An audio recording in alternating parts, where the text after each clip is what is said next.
When you stand in Washington, D.C., you're surrounded by historic monuments, but right below the pavement operates a hidden 200-year-old network most never see. In the 1790s, the young capital was an active construction project of unfinished buildings and muddy streets. No one was planning an underground city. That changed after the War of 1812. In August 1814, British forces marched in and set fire to both the Capitol and the White House. The massive, rushed reconstruction effort that followed resulted in a maze of structural quirks. Builders integrated hidden stairways, dead-end corridors, and forgotten storage rooms directly into the Capitol's foundations. Those early disjointed basement rooms were created completely by accident, yet they planted the physical seed for what would become a massive subterranean expansion. In the late 1800s, the expanding federal government built new offices further and further away from the main Capitol building. Members of Congress had to constantly travel on foot between these scattered outer offices and the central chambers just to cast their votes. The distance was one problem, but Washington's extreme weather was another. Scorching summer heat and heavy winter snowstorms frequently paralyzed this mandatory foot traffic, grinding daily government operations to a halt.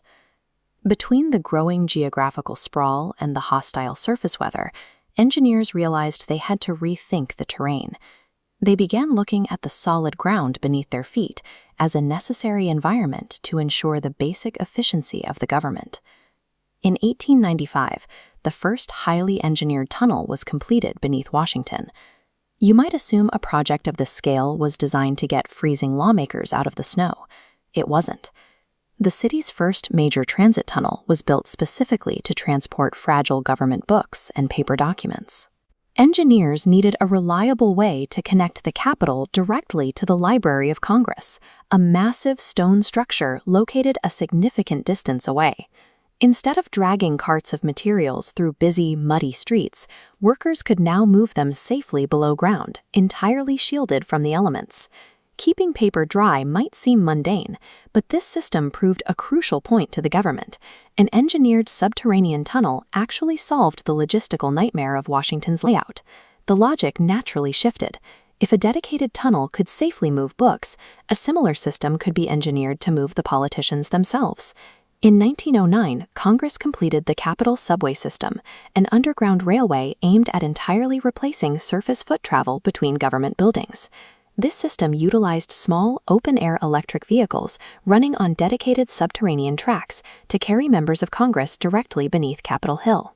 Lawmakers gained protection from weather, significantly faster travel times, and much less physical exertion.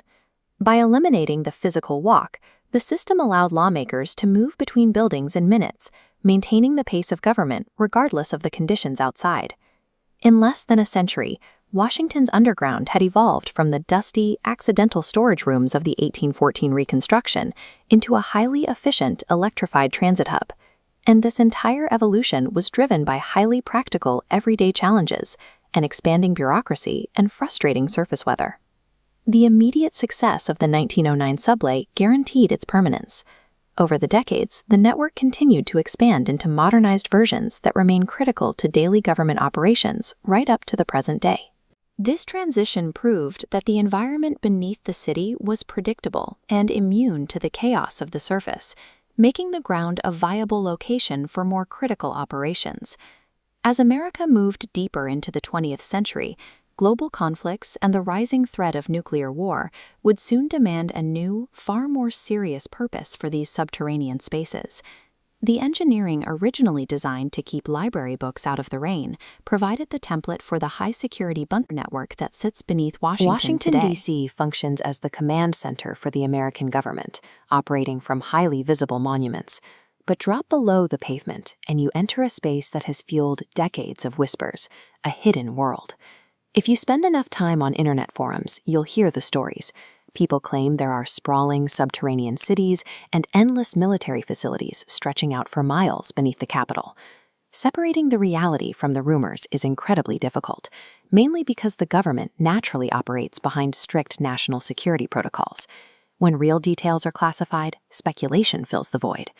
To map what actually exists down there, we have to navigate three distinct layers of access: the public corridors, the highly restricted zones, and the entirely fabricated myths.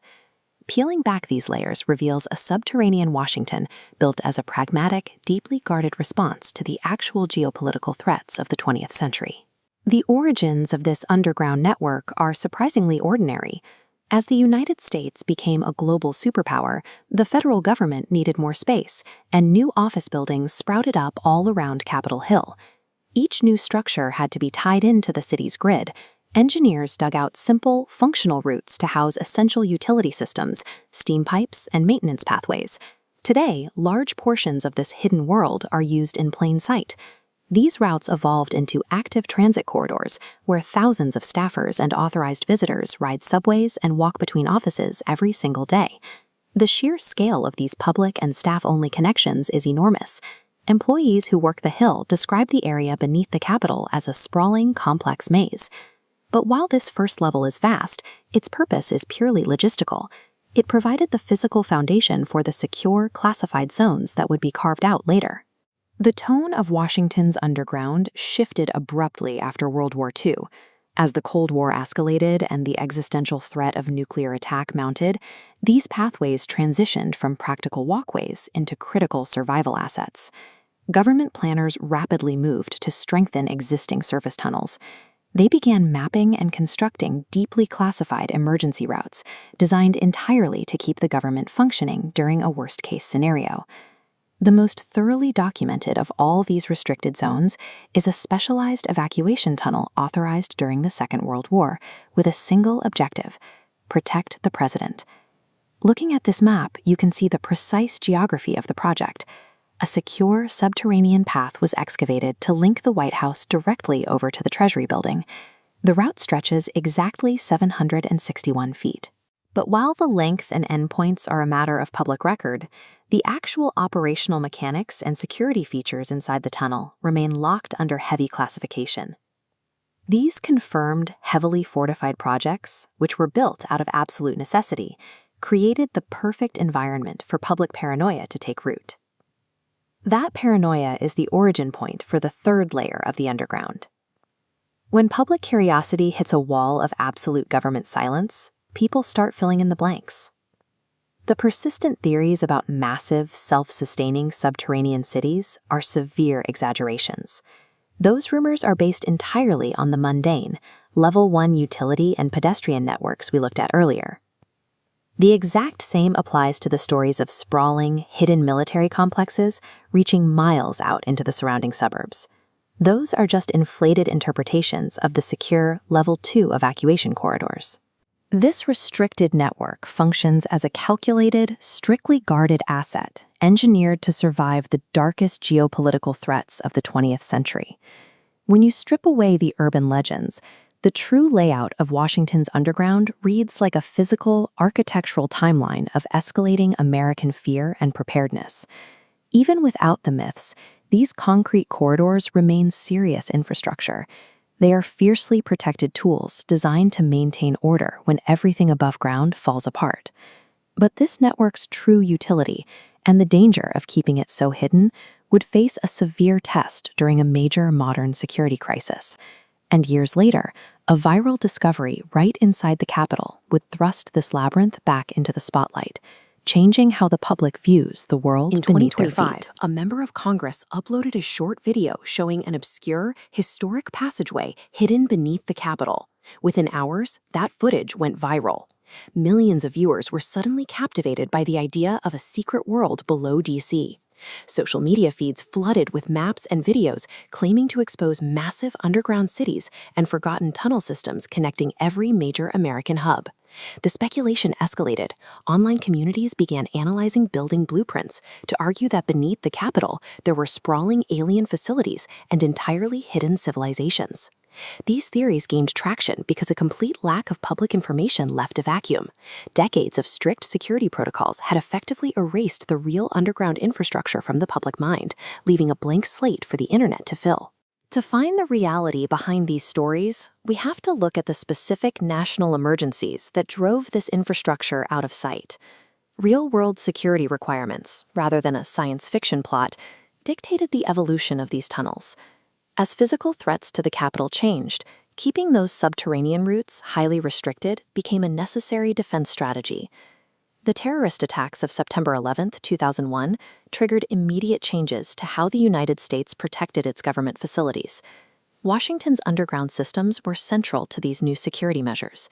Previously accessible entryways were sealed, and physical access points required high-level clearance and a tactical guard presence.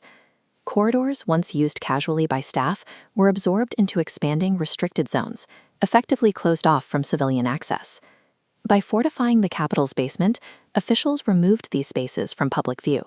That enforced silence eventually helped fuel the curiosity that led to modern conspiracy theories. On January 6, 2021, a major breach of the Capitol's standard security perimeters occurred as crowds pushed into the building's main entrances. During the crisis, security details directed lawmakers and their staff downward, rushing them through the restricted underground network to reach secure locations across the complex. Because news cameras were rolling continuously, millions of viewers saw lawmakers disappearing into vast, brightly lit tunnels that had not been part of the public narrative for years. Seeing these functional spaces without context shifted the network from a forgotten utility into a subject of intense global scrutiny. This animated map clarifies the actual layout. We can definitively dismiss the claims of continent-spanning tunnels and massive hidden cities. The verified infrastructure is strictly concentrated around central D.C.